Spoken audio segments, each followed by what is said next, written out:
Welcome po sa Lantaw TV at ngayon nga po ay re-review natin itong Soundcore R50i by Anker na nabili natin sa Lazada sa halagang 676 pesos at saka mayroon na ding cashback na 101 pesos. So total mga 570 plus na lang.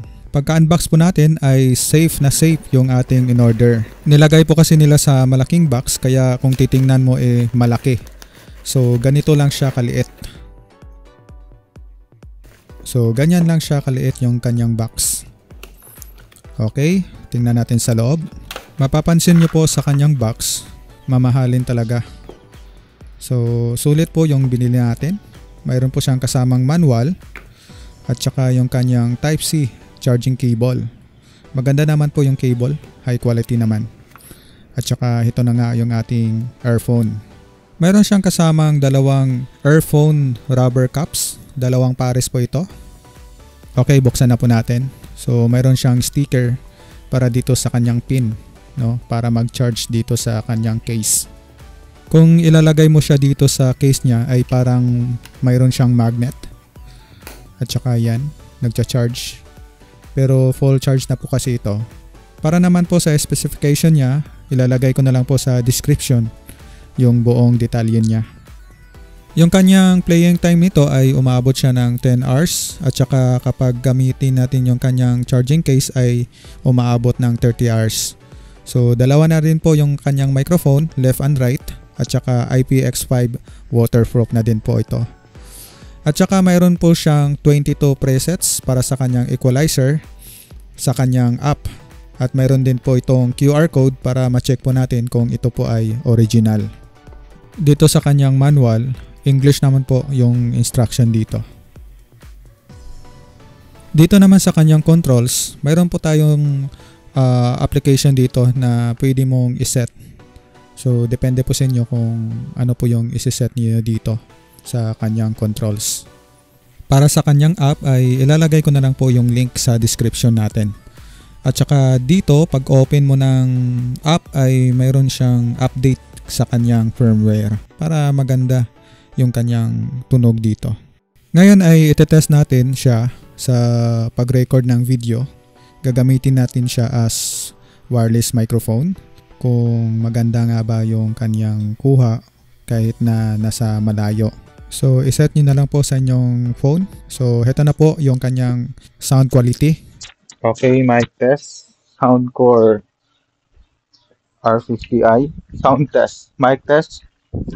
Sound test. 6 meters, almost 6 meters. 6 meters, 8 meters. Sound test. Sound check. Sound check. 1, 2, 3. Sound check. Sound check. Mic test. 1, 2, 3. Mic test. Sound check. Mic test. 1, 2, 3. Almost mga 15 meters na po ito. So, i-check ko na lang po. So, ito, nasa 50 meters. So sound check. Sound check. Mic test. 1, 2, 3.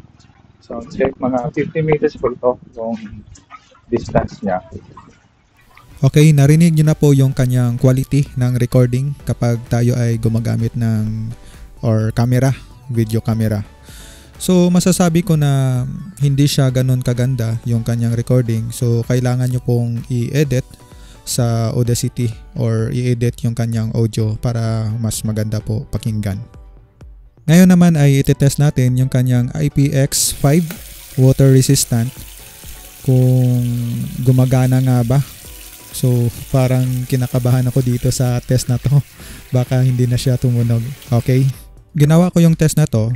So baka kasi nakalimutan natin or nilabhan natin. So mas mainam na alam na po natin kung ano yung resulta. So ito, punas-punas muna. So titingnan natin kung gumagana pa nga ba or hindi na gumagana. Ngayon ay malalaman na po natin kung gumagana nga ba yung IPX5 na sinasabi sa features nila. Gumagana naman at kumukonect naman pero yung left niya ay hindi na siya ganun kalakas, no? Tulad ng dati. Pero yung right, okay naman. Bilad ko lang muna sa araw para matuyo. Baka nabasa lang yung sa loob. So ganun nga, hindi po natin maaasahan na ilubog siya sa tubig kasi nagkaroon siya ng problema. So yung left niya ay mahina yung tunog compare yung sa dati. Pero yung right niya okay naman. So tinanggal muna natin yung kanyang rubber cap para matuyo sa loob. At saka nilagay ko siya dito sa bigasan para ma-absorb yung basa doon sa loob. So yung naging problema ko lang dito ay yung kanyang left. Okay na po yung kanyang right, bumalik na sa dati, pero yung left, hintayin lang po muna natin. So ilalagay ko na lang po sa comment section dyan sa baba yung update. Ngayon ay itatry natin yung kanyang find device. So ayan, tumutunog pa din kahit na natambakan na siya ng bigas. So yung right lang yung bumalik sa dati, pero yung left ay medyo mahina pa. So hintayin lang po natin yung kanyang update dito. Maganda po yung find device na ito kasi kapag nakalimutan natin kung saan natin nailagay ay pwede nating mahanap. Ang masasabi ko lang dito sa Bluetooth earphone na ito ay maganda at clear yung kanyang sound. At kung ikaw ay naghahanap ng may bass, para talaga ito sa iyo. At yung kanyang bass pala ay hindi naman katulad yung parang surround yung kanyang bass. Tamang-tama lang. Ma-adjust nyo naman yan sa kanyang equalizer. So kung gusto nyong mag-check out, ilalagay ko na lang po sa description yung link. Maraming salamat po sa inyong panood dito sa Lantaw TV at sana ay nakatulong yung reviewing ito para sa pagbili nyo ng Bluetooth earphone. I-click lamang po ang subscribe para sa mga bagong reviews natin. Maraming salamat po.